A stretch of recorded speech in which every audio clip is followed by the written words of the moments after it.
Welcome to our third and final webinar in our three-part collaboration with Community Vision, focusing on complex access and communication. My name is Hannah Sanford Keller, and I'm a faculty member at the University Center for Excellence in Developmental Disabilities at Oregon Health and Science University here in Portland, Oregon. And we're so excited to welcome you with us this morning. Before we get started, I'd like to just run through a few quick reminders. We will be recording the webinar today, and we will be hosting or posting the webinar on our website. And we're having everyone muted throughout our webinar series. But if you have a question, feel free to unmute yourself and ask your question, or go ahead and chat in the chat box. We'll also have time at the end for discussion and questions after the presentation. None of the planning team or our speakers have any disclosures to share. I'm going to go ahead and introduce our two speakers today. We have Kim Elliott and Carrie Luce with us. Kim has worked on the assistive technology team at Randall Children's Hospital in Portland, Oregon. She also worked with adults at OHSU serving clients with ALS, Parkinson's, stroke, neurodegenerative diseases, and developmental disabilities. Along with two colleagues, she began Assistive Technology Northwest, a private practice where she focused on developing communication supports for children and adults with complex communication needs. She is also trained as a teacher of danceability, a dance and movement approach that includes people of all abilities. She is now co-director of the Community Vision Assistive Technology Lab in Southeast Portland. We also have Carrie Luce. Carrie is a certified assistive technology professional, and she specializes in communication access, seating and mobility, and sensory integration. Her true passion is working with and learning from people with complex communication, mobility, and medical needs. She worked for almost 10 years at the Children's Hospital at Legacy Emmanuel in Portland and was part of multiple interdisciplinary clinic teams. She has served children and adults through her private practice at Assistive Technology Northwest, as well as consulting at the Providence Neurodevelopmental Center for Children and the Child Center. Carrie is now co-directing the Assistive Technology Lab at Community Vision. And both Kim and Carrie present regionally and nationally on a variety of topics. And we're so pleased to have them with us this morning. So I'll go ahead and turn it over to you both. Thank you, Hannah, and welcome. Happy May 14th to everyone. For those of us who are fortunate enough to be able to work remotely, had a conversation with somebody who was trying to figure out if the day was Blend's Day or Blur's Day. So I think it's Blur's Day today. So anyways, welcome. As Hannah said, this is our final of three series on supporting communication for emerging communicators with complex access. And so we started the series. Carrie did methods of access for the first one, and then we introduced a three-part approach, a PAL approach, as we call it, in the second series. And then today we're going to dig into some tools and strategies a little more. So just today's session, we're going to review those components of PAL as a refresher for those of you who've seen it already. And if for some reason you haven't seen the other ones and you're just jumping on, you'll get at least a breezy overview of that. And then in each of the areas of participation, we're going to look at specific tools and strategies for participation and also for access. It's not as easy to be as interactive on a Zoom meeting, I understand, but please, if you have any questions during the session, type them in the chat box, or even just unmute yourself. We're totally cool with that. Or if you have other ideas too, because our hive mind is better than just the two of us. So if we're talking about some tools or strategies and you've had some success with some other things, please feel free to contribute. And then we'll wrap up by talking about just supporting language. Specifically, we'll talk about modeling and some smart partner strategies. And then we're going to talk a little bit more about light tech AAC. And then at the end, we have a tool that we use to help organize our tools within the PAL framework, and we'll share that with everyone. So just a quick review of PAL.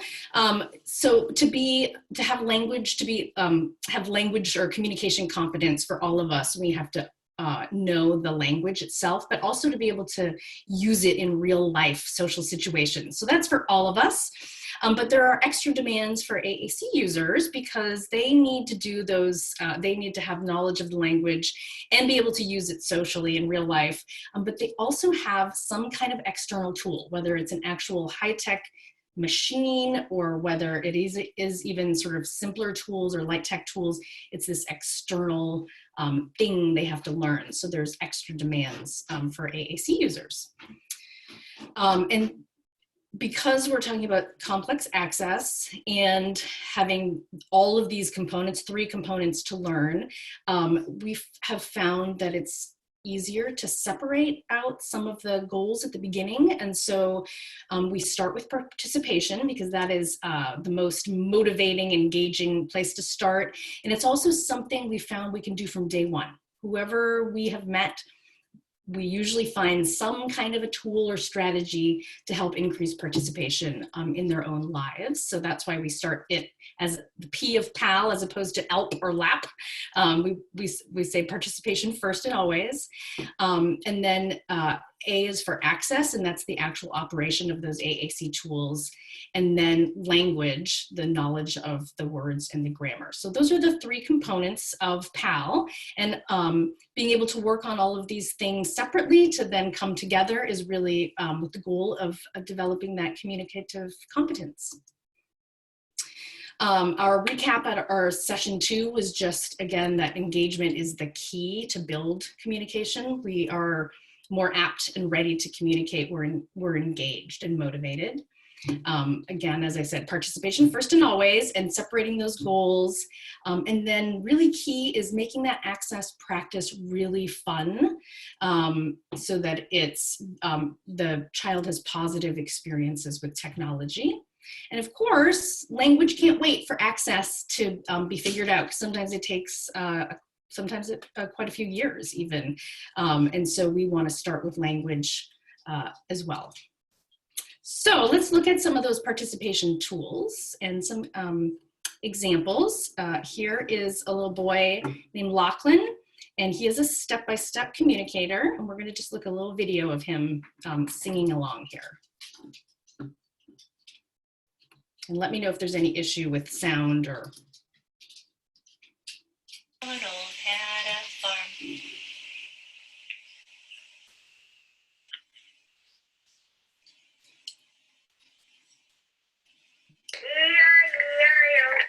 And on that farm he had a dog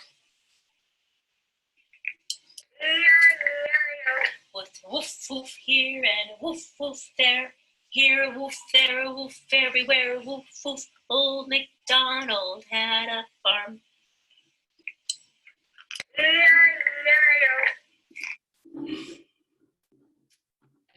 There we go. So there's Lachlan. Really, I mean, a wonderful participation tool. I love this video because his timing just blows me away. It's so good at it. So you could have just a single message button for that, but here is something where he is having this back and forth and learning that timing. It's very social, simple tool for him. Not a robust language system, but a great way to participate. Another step-by-step, here's a girl at camp. 5, 8, 7, 6, 5, 4, 3, 2, 1.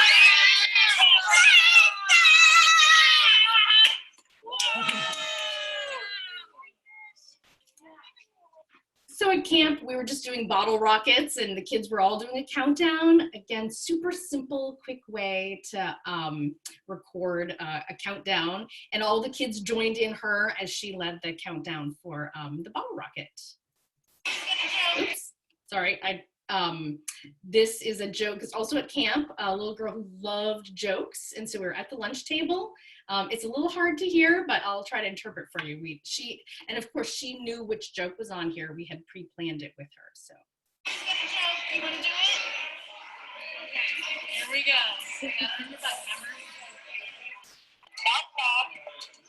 Who's there?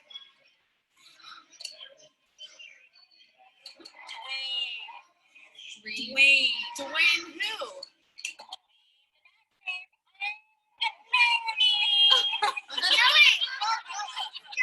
Nice one, lady. She has that video. You can hear it again. I'm Dwayne. Dwayne the bat. Get it? Like drain the bathtub. Yeah.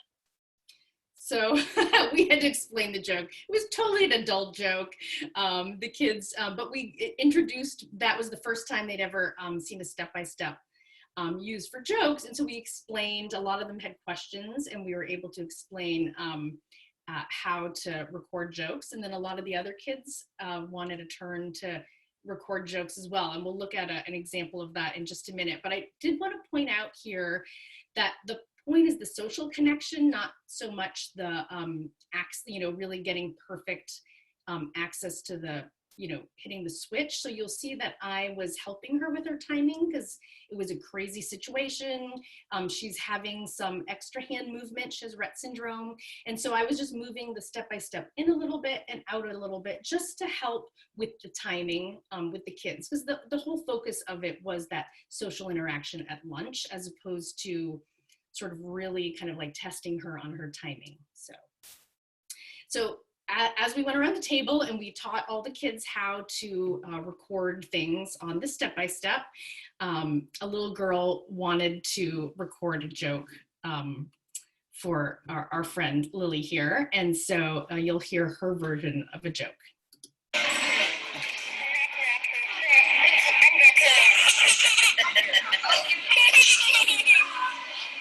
So in case you couldn't hear it, it just said, knock, knock, who's there, underpants. So a much more kid-focused joke than, and then I wanted to point out too about the timing, right? She recorded the joke all in one. She wasn't waiting for somebody to say who's there. And just a reminder for we adults who sometimes get so specific about, we gotta get the right timing. And, at certain ages, developmentally, it's a, kids who use speech are not using the best timing either. So to really not get too hung up with that, it's really about the social interaction and the fun. So here's another example at a different camp. We were using a step-by-step because every morning at their morning meeting, they did roll call and people just said here. And so we have, you can't really see her. She's kind of right here and she's got her step-by-step. Going to be hard to hear, but she uses it to say here. Estelle.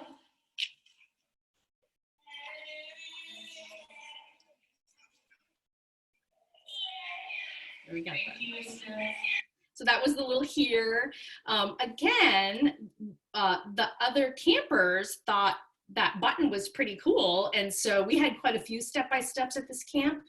And we offered any camper that wanted to use it for roll call to be able to record a here. And a couple of them wanted to do that. So really important also to think about normalizing the technology, because when other kids who would not normally use a tool like this see how it works and then they enjoy using it themselves, it becomes a little more accepted and understood, so that when our kids who really could benefit from using tools like this use it, the other kids know exactly what's going on because they've used it themselves. Here's an example of a little girl. Her mom was really great about pre-planning messages when she would come to see us. This is when we were at our private clinic. And so they had some news for us she will share. You look so excited. New friends coming to visit me from California. There's two 5-year-old girls, and they're going to be my new friends. That is so much fun. Hi, Carrie. Hi, Kim. Hi, sweetie. I'm excited today. Oh boy, very excited. What's going on? I have new friends coming to visit me from California. Hey, new friends. Two 5-year-old girls, and they're going to be my new friends. You are going to have so much fun with those girls. Yay. So you'll see I gave her a little access support. She also has Rett syndrome, and sometimes her two hands working together, she didn't have her elbow splint on, can just interrupt her ability to activate the switch device. So I just held her hand, and that helped her activate her step-by-step a little better. She's got it mounted on her hip. And again, you can see she was going through it a couple of times. Some kids need a little bit of warm up, but again, it was really more about the social interaction, and we don't get too picky about, you already told us and you can't say it again. So, you know, really just letting kids explore and have that social interaction. You can see, and you can see as she warmed up, actually, she got a little more socially interactive herself with her facial expression, etc. So that was a lot of step-by-step. We love the step-by-step. I think it's an undervalued tool because it's such a simple little device. But with these kind of scripted interchanges, there are other things we can use. There used to be an app called Tap Speak Sequence that some of you might still have on older iPads. It was basically like a step-by-step, but in an app, and we really liked that as well, but it's not supported anymore. You wouldn't be able to download it anymore, I don't think, on the newer apps or on the newer iPads, the newer software programs. But there are other things like Pictello is a really great talking photo album that you could record like a sequence. We talked last time about Weston, who used Telegami to do a presentation. That's right here, for those of you who didn't see that. And that's an avatar that he created with his one-on-one, and they programmed his presentation on Hammerhead Sharks in there. You could do the same thing with Pictello for presentations or stories, providing some, not just auditory, but visual as well. And we did, Voki is now an avatar that is, we found to be a pretty good avatar. There is one specifically designed for education, but here's just an example. This is the free version, so I didn't have a whole lot of choices about background or voices, etc. But hello, I am presenting on our solar system. Our solar system is called the Milky Way. Our planet, Earth, is the third planet. So anyways, I had a little glitchy time recording it. The actual avatar itself didn't, her lips were a little more synced, and she didn't stop talking in the middle. But for some reason, when I screen captured it, it glitched out on me. But that's a really nice alternative to Telegami, which also I think I haven't been able to find on the newer software versions. But the great thing about the avatar, again, if we're talking about normalizing technology in a classroom setting, kids love avatars, and they would all love the opportunity to be able to create an avatar for a presentation as well. So Voki is something that hello used. And then I just wanted to highlight, even when all of these pieces have come together in the end, and somebody has maybe multimodal AAC systems, and they have a high-tech device, it's just for us to remember that we still want to be thinking about participation. So here's an example of a girl, her name is Liana. She uses an eye gaze device, and her school does the Pledge of Allegiance, and she wanted to be part of that. So.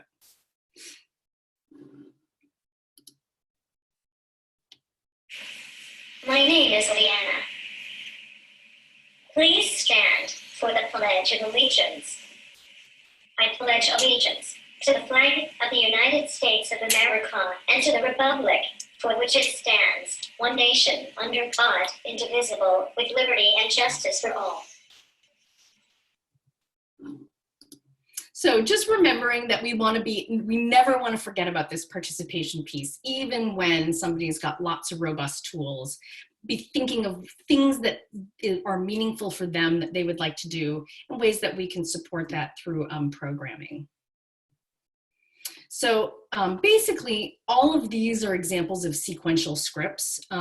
So this is not a robust language system. These are pre-planned, so they're only going to be really good in predictable interchanges. And sorry about my dog barking in the background. There are ways to program some of these so that you reduce unanswerable responses. Like if I was to program a step-by-step and just say, hi, and that was my first open line, I might get somebody who says, hey, you know, how you doing? And maybe you didn't program how you're doing, you're gonna launch off into something else. So what you might do at the beginning is say, you know, hey, guess what I did this weekend? And then we know that that is going to probably lead to the person saying, what? And so you're kind of leading the script. So there are ways to program to make it more successful. And we try to think about the natural flow of a conversation. Remembering, I do this all the time. I think like an adult sometimes with my flow of a conversation. And we got to remember that child conversations are quite different than ours, but we try our best. And then we try to end with some sort of a statement or question that marks that it's the end of the interchange so that the communication partner understands we've kind of closed things off. So it might be like, you know, what did you do this weekend? Or tell me more about that. And then sometimes we'll even do a little blank one at the end too, in case there is a second hit, it's not starting the conversation, or an extra hit, not starting it over again. It's a cue that it is done. Because sometimes once you program them, you forget how you actually ended it. Anyways, so all of these things we like to talk about because I think sometimes we undervalue what sequential scripts and these kinds of tools can do. They really, because the access, the whole point of all of these is to make the access super easy. It's about the social interaction. And what it really does is it gives kids a flavor of what this reciprocity is. You know, I say something, you say something, I say something, and it really gives them a good feel for the timing and the flow, and also an opportunity for that social connection without really having to labor through access or finding words, etc. So really is something we know adults who have full, they have, you know, light tech and they have SGDs and they're good communicators, but they still sometimes want to do a sequential script because it's quick, right? What is it? Is it a joke? Is it saying grace at the dinner table? Is it, you know, greeting people at the door? There's so many different possibilities for using these kind of scripts for people just to increase their participation. So heavy on the scripts, we did just want to point out too that we can think of participation with some other tools. This is our friend Stella, who you met last week. In addition to a lot of tools that she also has an alternative pencil. I'm not sure if you all know what that is, but it's just a light tech way to either spell, write stories, or even sort of scribble and explore with spelling. But Stella uses her alternative pencil quite well, and we were at camp and there was hangman game going on with the big group, and this was Stella's way to just quickly participate in hangman. All right, so before we go on to access, does anyone have any questions or comments, other ideas or successes about participation tools?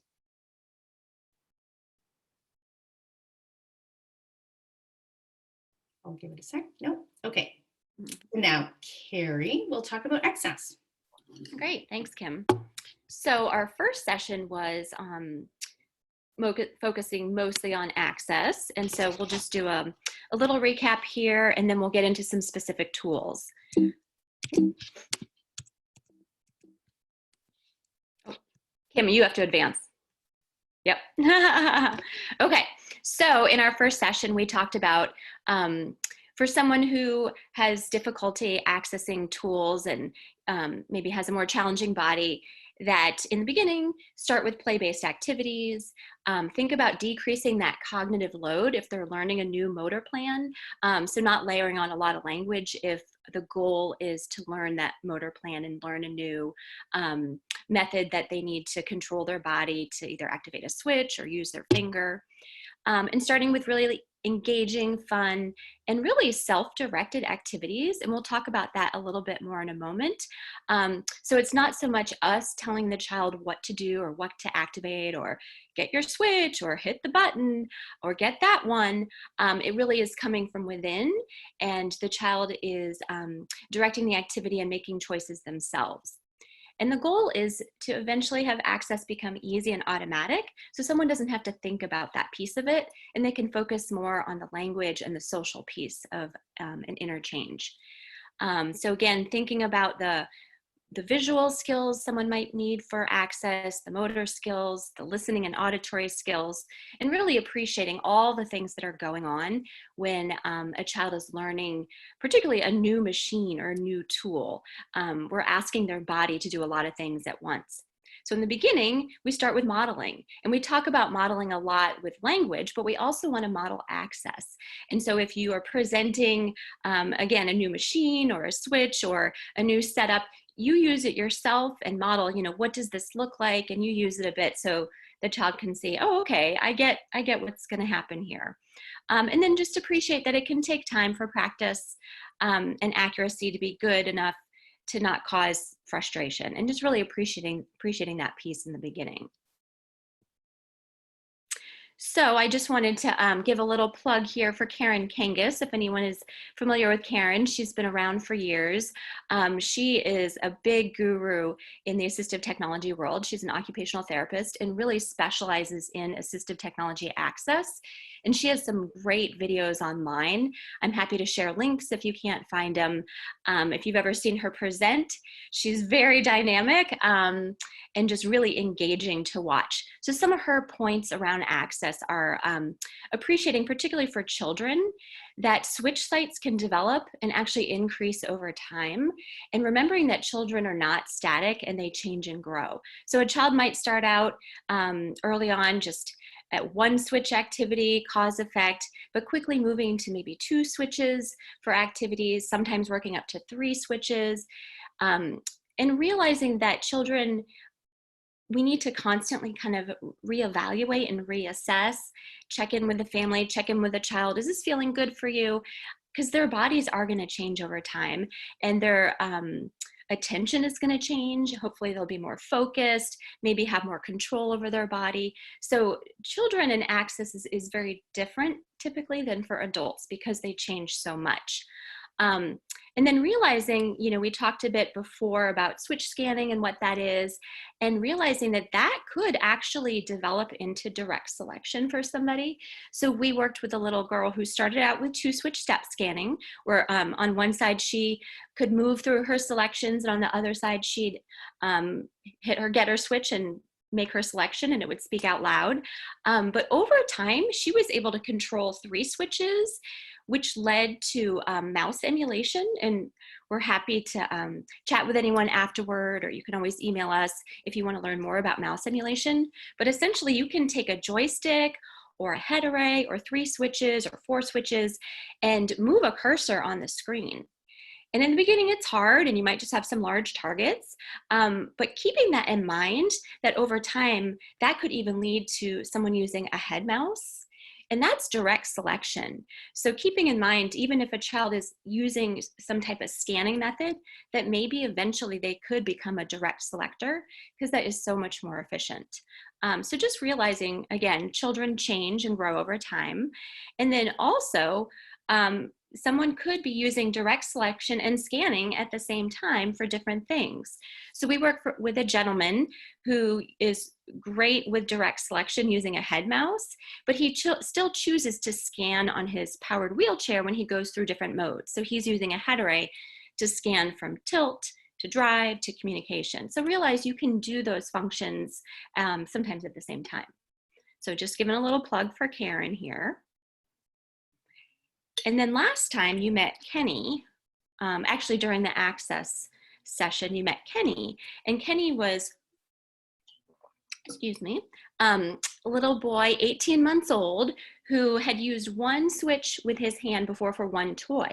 And so we were at a teaching hospital, and they wanted to find out how can we help Kenny advance and move along and eventually move towards communication access. So in a short period of time, we helped Kenny go from that one hand switch where his head would drop and he couldn't look up, his head would drop when he used his hand, to using 2 head switches, keeping his head up for 2 different functions. He turned on a light and he turned on a fan.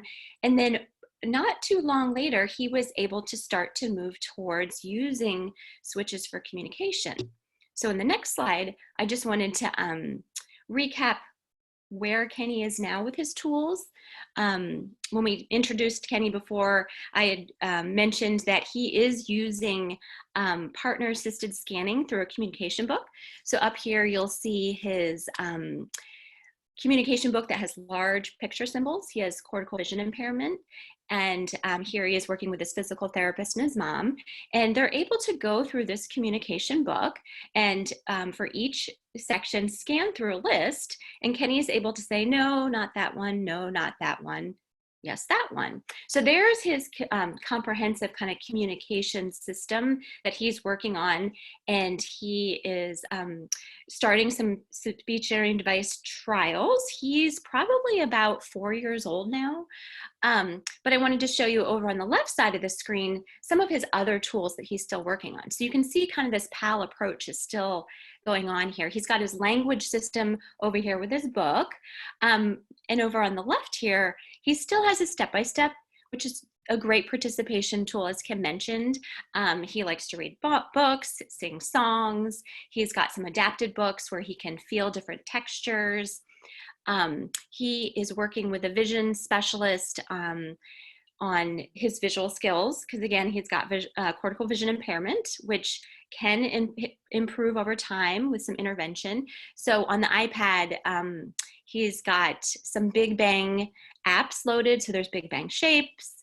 I think there's a whole package of Big Bang apps. And again, any tools you hear today, if you want more information, either make a note in the chat box or email us. But that just gives him a chance to work on his visual skills. And he is starting some power mobility practice up at the teaching hospital. And so that's, again, working on that access piece in a fun, motivating situation where he can kind of just move around slowly. And he still has switch toys. So you can see he's got these 3 pieces going on. With the SGD, with the speech generating device trials, it's all sort of coming together a little bit, but still working on these separate pieces. So just to give you a little update on Kenny there. So here we just have some fun ideas for someone who might be practicing figuring out where switch placement is, using 1 switch or 2 switches. So again, keeping it fun, engaging. So up at the top, there is a young lady who's activating a switch to turn on a blender, and that's using the power link.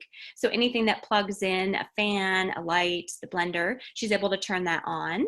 Across the top is a leaf blower, and that's just a picture off the internet. We haven't actually done this ourselves, but it looks super fun, where someone could activate a switch to turn on the leaf blower, and the leaf blower could roll a big ball and you could knock down bowling pins. So a way to participate with bowling. And then down at the bottom, it looks like we have a board game similar to Candyland, and you could use a spinner. Again, activating the switch, it lands on a color, and you can play the board game. And on the right, there's a paint spinner, which we do have in the lab. Super fun, all ages. Everybody loves the paint spinner. And then if you wanted to, you could turn any of these into a 2-switch activity by throwing in a step-by-step. So 1 switch might turn on the machine, device, whatever it is, and then your step-by-step could have things programmed in it, like, that was fun, let's do it again, what do you think, do you want to turn? So again, you could just turn any of these into a 2-switch activity. So in the access presentation, we had this slide up where I talked a little bit about apps that you could program in a grid layout. And so we have animals here. You can space out the squares if someone has a little hard time with their access, so it makes it a little easier if the squares are spaced out. In the middle, we have sounding board, and on the right, we have Go Talk Now. And those are speech apps, you know, they have voice output. Their sounding board isn't really a robust language system, but it can be a good place to kind of start some voice output. But you can program them with just some fun activities for someone to start to practice their targeting skills. Could play bits of songs, you could have animal sounds. But if the goal is the motor planning piece, then keeping it light and fun, but also what I had mentioned before about having that intention come from within. So this isn't telling someone, oh, Johnny, get the cow, find the cow, where's the cow? If the goal is motor planning, then appreciating that motor planning starts with a thought and it starts with an intention. And those motor pathways are gonna lay deeper, those tracks are gonna lay deeper in someone's brain if the intention comes from within. So just keeping that in mind, when the goal is access, and that motor planning piece, that the intention needs to come from within. So I had mentioned before canned tunes.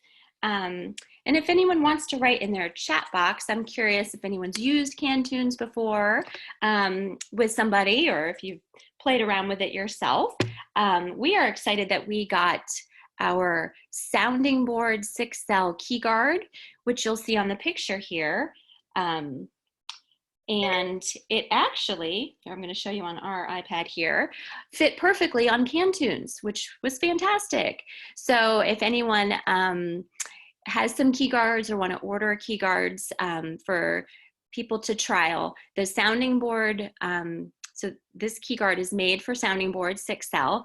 It works perfectly over the canned tunes. And so I don't have the key guard today because someone's borrowing it through our loan closet. But here I've got our canned tunes up, and I'm just going to tap one of the circles, tap it again, and it stops. So it's an easy way for someone to access music. It pulls music from their iTunes account. And I do see there is a question up here about Kenny. So I'm going to answer that Kenny question right now. Someone said, around Kenny, wondering what strategies are used for power wheelchair. Oh, when he has vision impairment. Excellent question. I love it. So if you're familiar with cortical vision impairment, you know that it is a difficulty with processing visual information. The person actually has intact, everything in their eyes is intact. It's just how they process information. And everyone presents differently with cortical vision impairment. And so some folks really have minimal vision. And for Kenny, his vision is developing, and we know he can see, and he tracks a little bit around the room. But if you get a young one in a powered wheelchair and they have cortical vision impairment, most of the time you will see their vision improve and they become more alert. So with cortical vision impairment, typically the person needs some type of movement to activate their visual system. So whether a thing is moving, like you might hold up a picture in front of them and shake it a little bit, or you might see them move their head around. So they need movement to activate their visual system. And so if they get in a power chair, whether it's with a joystick or a head array, typically you will see their head come up and you will see a lot more gazing around because they're activating their vestibular system, their movement system themselves. We don't know if Kenny will have a power chair one day, it may or may not, but it's a great therapeutic tool if you're able to get one at school or in a clinic, just as a way to practice access and get their visual system activated. And so I'm so glad you asked about that. And Carrie, did you want to mention Go Baby Go at all in light of all of that? Yeah, and so there is a fantastic Go Baby Go chapter here in Oregon. It's there's chapters all around the country, and they really have a fantastic grassroots movement around early mobility. And so it could be in a power chair, or through Go Baby Go, they have adapted ride-on cars, so Fisher-Price ride-on cars. So a child could just activate a switch, either with their hand or their head. And so we have a Go Baby Go chapter here that we work with a lot. And it's a simple, easy way to help get a child moving. And another little side note, Permobile is a powered wheelchair company, and they have partnered with Go Baby Go, and they have just released, maybe Kim could write it in the chat box, it's called the Explorer Mini. And we actually have one coming to the lab. We got one through a grant, and it is a fantastic way for a young child to get moving. So I'm so glad that you asked that about the cortical vision impairment and the mobility. And then someone else did ask, where was the key guard purchased from? And there are different places online. This one, Kim, you placed that order. Do you remember? Yeah, the particular one that we have now was from Logan Tech, LOGANTECH, Logan Tech. And I'm sorry, I'm having a hard time accessing the chat box while I'm sharing my screen. So Hannah, if somebody does send a chat in, if we don't see it, if you'd let us know, that'd be great. But Carrie maybe can type in those things. I was trying to get onto it, but screen share makes it really difficult. And then there's another one called, I just found out about it actually. What was it called again, Carrie? Key guard. It's where we saw that keyboards with the key guards. Yeah, assistive key guard. Key guard AT, or we'll try to look it up and see if we can't, before the end of the session, get it in the chat box. But those are the two that we know of. And I'm going to say one thing about those key guards. They are way too expensive for what they are. And so what we're hoping to do is work with University of Portland. They have a great maker space, and we have a kind of a collaborative relationship with them. And I think if you could find somebody locally, like a school with a good maker space where maybe some of the students want to do some community service, they will have laser cutters.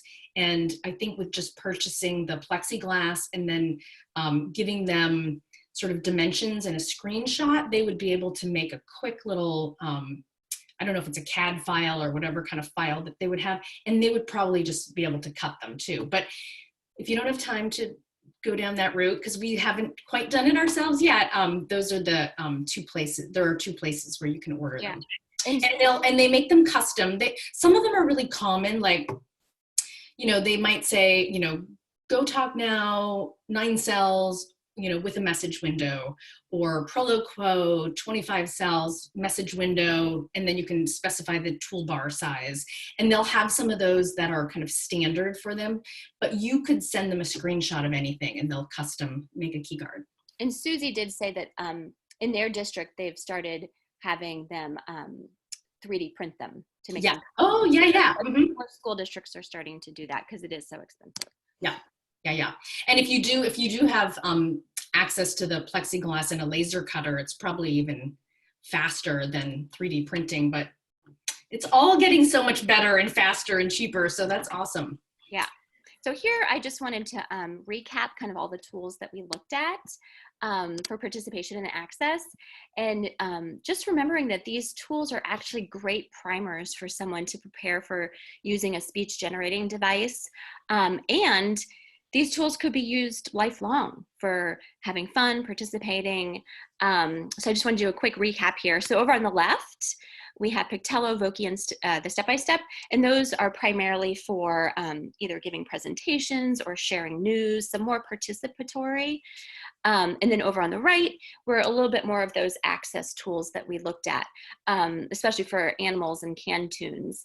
For Go Talk Now and Sounding Board, obviously you could program in a little bit of language there to make it more of a participatory tool. So it just depends how you program those. And then you can see with the star, we've noted which ones are free or have free versions. Okay, great. And there was one more question, Kim. Speaking of tools, someone asked about the name of the pen or the pencil, the adapted pen that you mentioned earlier. Yeah, alternative pencil. And probably the best thing would be to Google it, but feel free to email us too if you're having a hard time finding it. It's a tool that's known, it wasn't popular, say 10 years ago, but I'd say in the last 5 to 6, there's been more talk about alternative pencils, and there's a variety of potential layouts. It really depends on the child and what they're able to see or what kind of selection method they might have. But you can make those yourself, or there's a few templates online too. Carolyn Musselwhite has done a lot of work around alternative pencils. And Gretchen Hanser. And Gretchen Hanser, yeah. I'm sure the Practical AAC website probably has some links to it as well. And I'll put those in the chat box. Great. And then just also realizing that a keyboard is an alternative pencil. There's many ways. All it means is if someone can't hold a pencil, what's another way that they can access the alphabet and access print? But that particular flip book, it's typically called an alternative pencil. And I think they show a lot of those light tech tools too, because again, if you're talking about access, sometimes a keyboard is not very accessible for anyone either. And the point isn't so much to test a child's spelling ability at the beginning, or the point is also not to wait until we think the child could spell. But the whole premise behind an alternative pencil is young children, will just hold crayons or pencils and they scribble. And then they might, with their scribbles, they'll say that it's a story. It's when I went to grandma's house or whatever.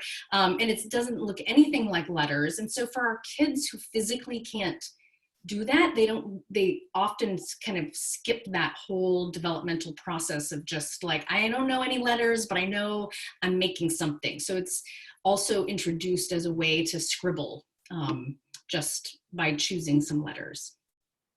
That's a very brief version of it. I'm sure there's definitely whole webinars on that. So thanks for the question though. Anything else before we start chatting a bit about language? Okay. So in language, a lot of the strategies are really around modeling at the beginning, and just remembering that AAC can be used to support expressive growth, language growth, but also receptive for some kids especially. And then we're going to talk a little bit about just light tech and access, and then smart partners. So I want to talk about modeling. Fortunately, probably a lot of you have heard the spiel on modeling. Again, I would say about 10 years ago, it was not as well discussed, but is becoming more and more prevalent. But the basics are that whatever input we give to a child, we're expecting that that's the kind of output they'll have. So for our young babies, we talk to them with the hopes that they will hear and learn and then eventually talk.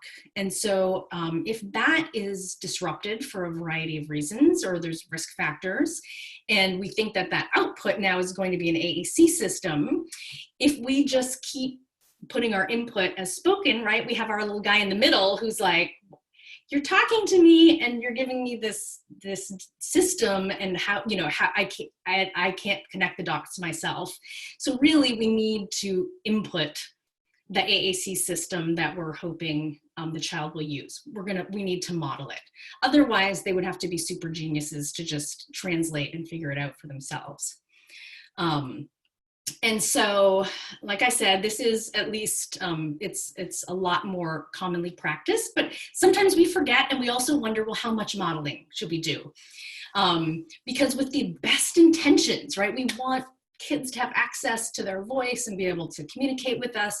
And I think sometimes we get a little bit impatient, but we have to ask ourselves, not just length of time, like a year, but how much speech does a baby or child hear before using it, and how much more to become competent communicators. And the problem is we live in a world full of talkers and not AAC users. And so if you think about it, right, mommy talks, daddy talks, grandma talks, the neighbor talks, the radio talks, the TV talks, the podcast talks, the Amazon delivery person talks, the person in the store when you can go there talks, talking everywhere. And we don't go to a coffee shop and interact with somebody usually who's using an AAC system. So we don't live in an AAC world. And so there was a really interesting study done. I liked this graphic here, looking at by 18 months, babies have heard on average 4,380 hours of spoken language, and we still don't expect them to be fluent speakers yet.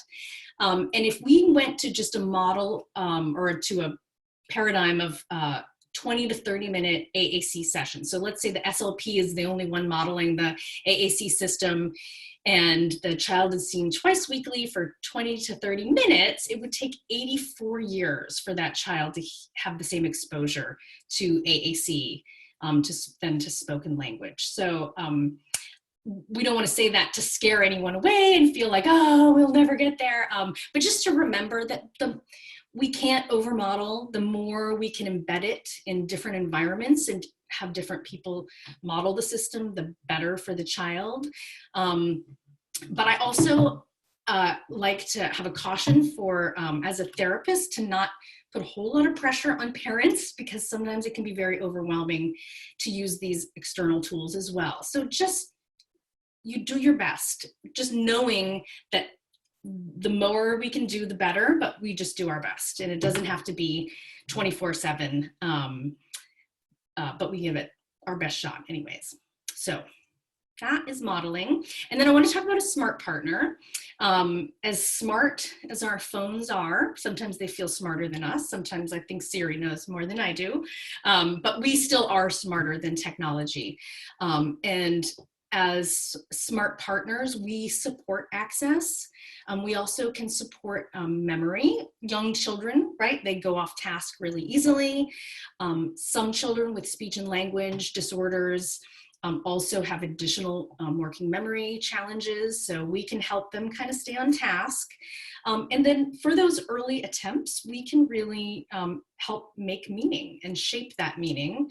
And of course, hopefully we're engaging and having fun with the child. But one of the things about being smarter than technology is that we can recognize attempts and intent and do some interpretation of that, and machines just cannot do that. So let's look a little bit more about being a smart partner here. This is a video I'm going to show you of Linda Burkhart, and she's with this little girl, Emma, doing POD. Emma has Rett syndrome, and let's just watch the video and we'll talk about how Linda's being a smart partner in multiple ways. Yes, okay, what to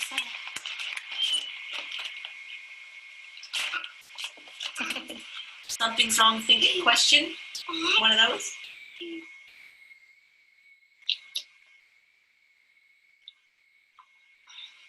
Yes, okay, something's wrong? Yes, something's wrong, oh no, something's wrong, something's wrong. Tired, hurt, uncomfortable, one of those?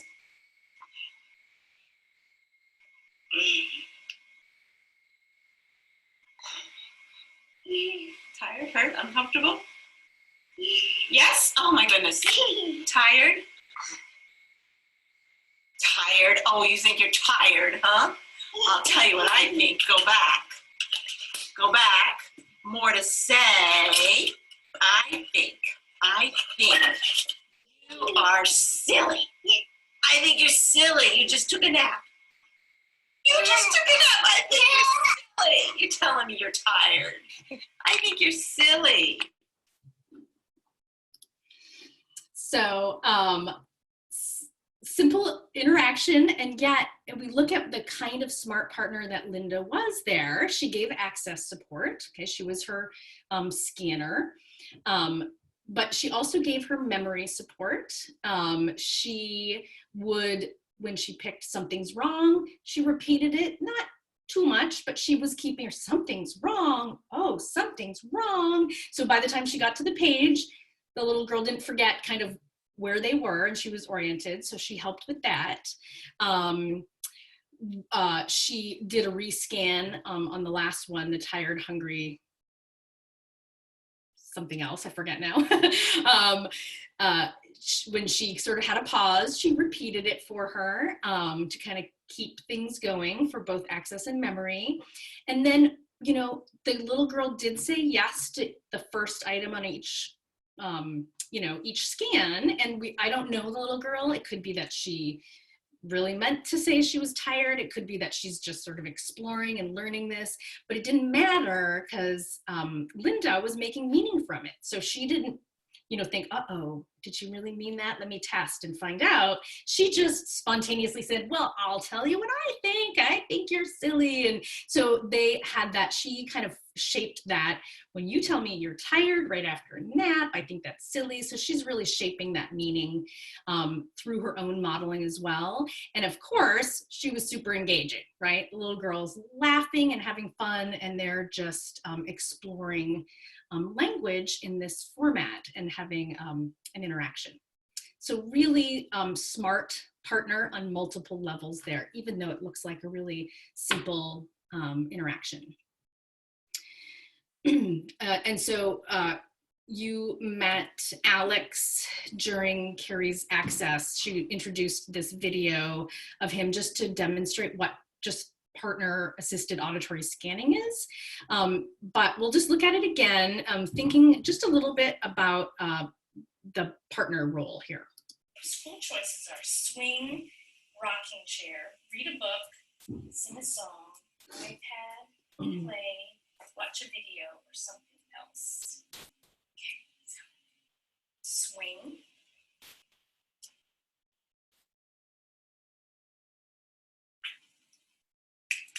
No. Rocking chair. No. Read a book. That's a great idea. So we'll figure out. So for Alex, I just want to make a note. I wouldn't normally do such a long list, but he actually knew this content really well. Usually with the scan, we keep the list a little shorter for one scan through, but you'll see that I read through the choices, and then there was good wait time.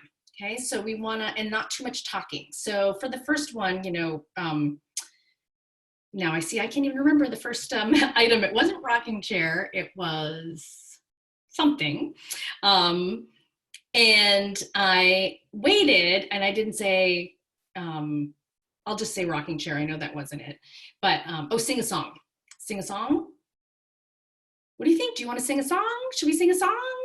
Or moving too quickly on to the next one? So just giving good wait time, saying the scan back pretty simply and clearly.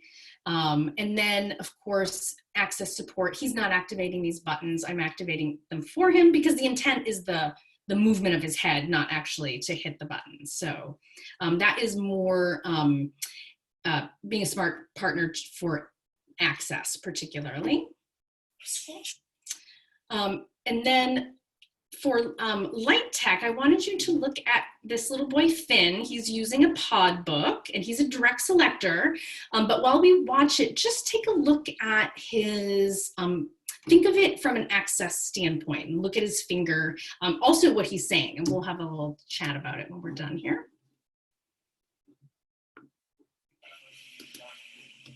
Something to say.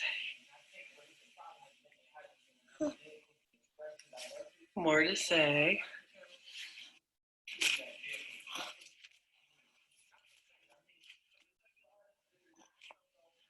More to say. I want.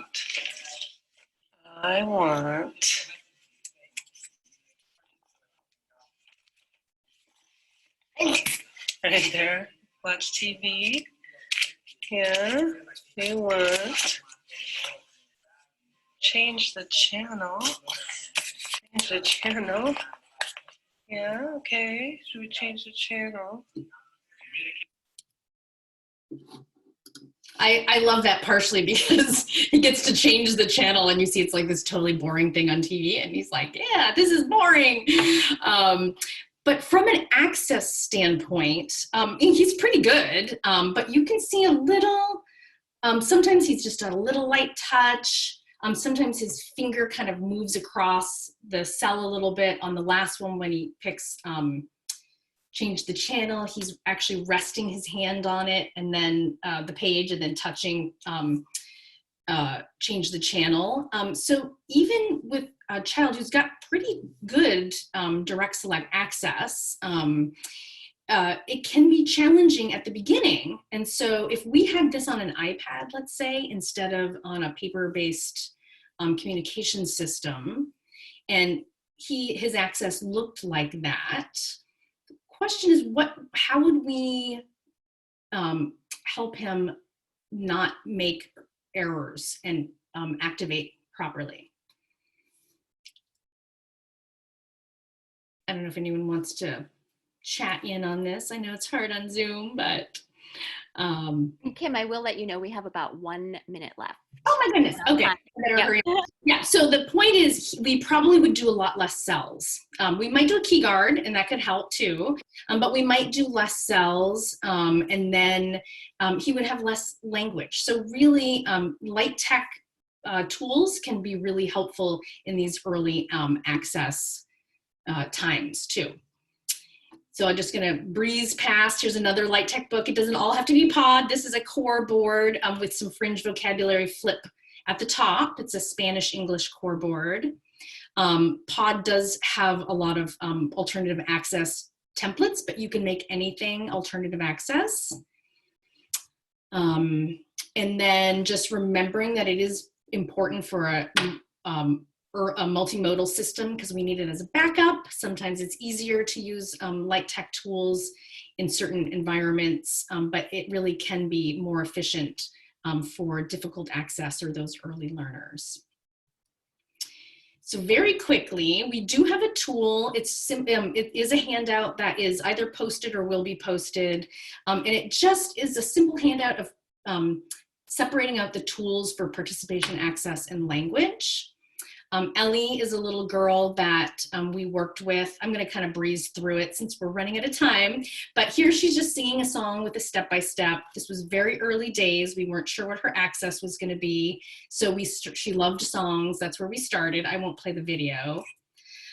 She did have an iPad that we got her set up with a we started with a single switch, and it had the Big Bang patterns and Big Bang shapes, and she was just working on it for fun and to work on her vision and some access. We did, but we started right away with an auditory scanning pod early, and just her family modeled it in the beginning. Actually, her older sister was fantastic about doing it. She was always like, Ellie, I have something to say, and she would model it. So this is what it would look like for Ellie when we filled it out. Is we had her step-by-step for singing and simple stories and preschool activities. She had her apps on her iPad with 1 switch and 2 switch, plus she did lots of 2 switch play with toys and games and music and fan. Her vision therapist was working on some Mylar objects as well for her vision therapy. And then we started modeling a pod book. She had auditory scanning for choices for both participation and early language. We weren't sure about her hearing, because she does have some hearing impairment.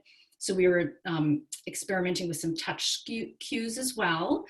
And then we looked also at some Mylar preferred color object symbols for receptive input as well. And then later on, when she started to combine, she now has a Go Talk Now system. And so this is what her system looks like now. She's a little bit older, and so she's got a home page. I want, she could say, and then she's got some activities. She loves music still. This is a different therapist that's working with her now, but this is these things starting to combine. And again, they will go back to the light tech system because her access, she's still working on it. And sometimes partners will just model this as well. So it's a little combination right here. So that is Ellie, and we will have questions. I just wanted to highlight that during normal times, if you're in the Portland area, our lab is open to the public on Thursdays from 12 to 5. We also have an AT loan closet that, again, it's if you're able to make it to the lab, we're not shipping, but you can borrow things. So just email us if you have any interest in that. And I'm going to keep up our contact information while we have discussion and questions, and we will do that. And I think Hannah's just going to say something about the evaluation. Yes, so today's presentation is offered for CME hours and Oregon Board of Speech Pathology continuing education hours. So we've put a link to a little evaluation in the chat box. We'd love for all to fill out that evaluation, and that will take you to a survey to get your CEU certificate. Okay, great. So any questions, ideas, concerns?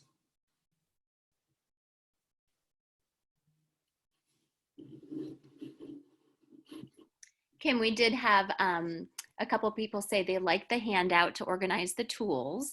And so that is on the website, and Hannah can also send out that information as well. So it's in a Word format, so you could, type in it, organize it however you like, that handout. Great, yeah, we found it really helpful because, as probably a lot of you are aware, sometimes when there's a lot of tools, we can get a little overwhelmed with what to use when, and it's just a simple way to go, oh, and also for families to understand why we're doing all of these pieces. It's like, oh, I get, okay, this is to, participate, this is while we're working on access, and meanwhile, we want to work on language, so. And then we have a question about the PowerPoint. Will it be available somewhere? A PDF version of the PowerPoint it should be up on the website, or Hannah will get it up soon. And then this session will be recorded, and Hannah can let you know when that might go up. Yes, we're probably a few weeks, but we will send out information to everyone who joined today with links to the site and all of these resources.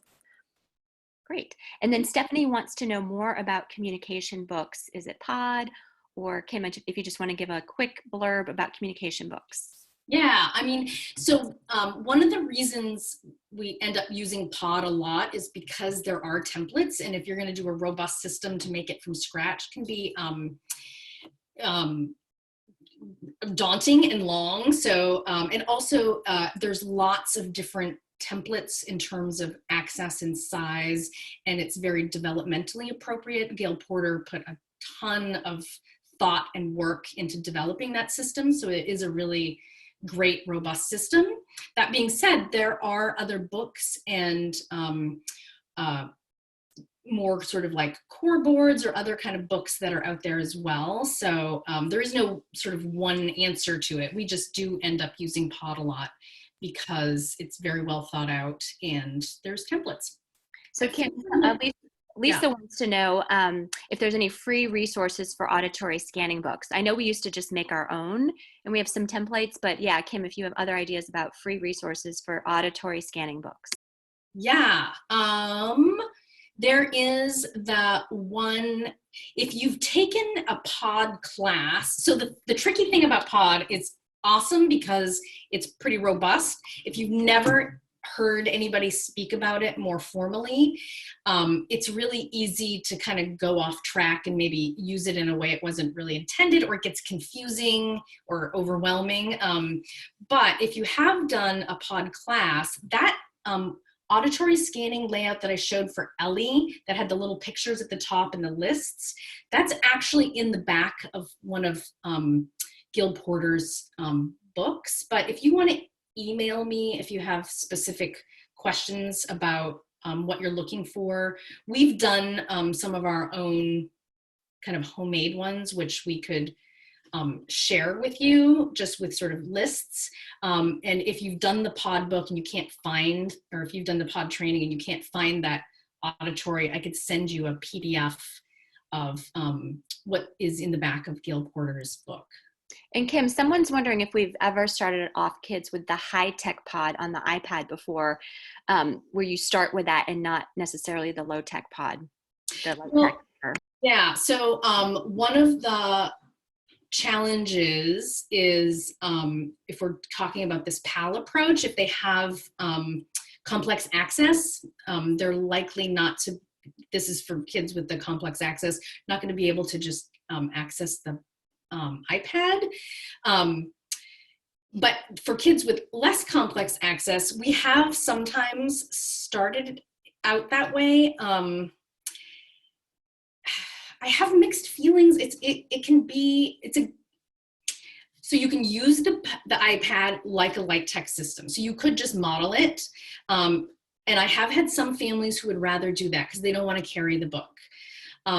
There is something about seeing how the book works and flipping through the pages that sometimes actually, even though it's thicker, it makes more sense to people, because with a dynamic device, sometimes when you hit a button and then it just goes to a different screen, people get lost and then they don't know where they are in the system. So it's been more about parent preference if you're talking about just modeling.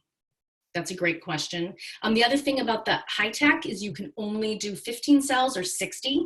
So there's no kind of in between, like a 20 cell or 16 or 12.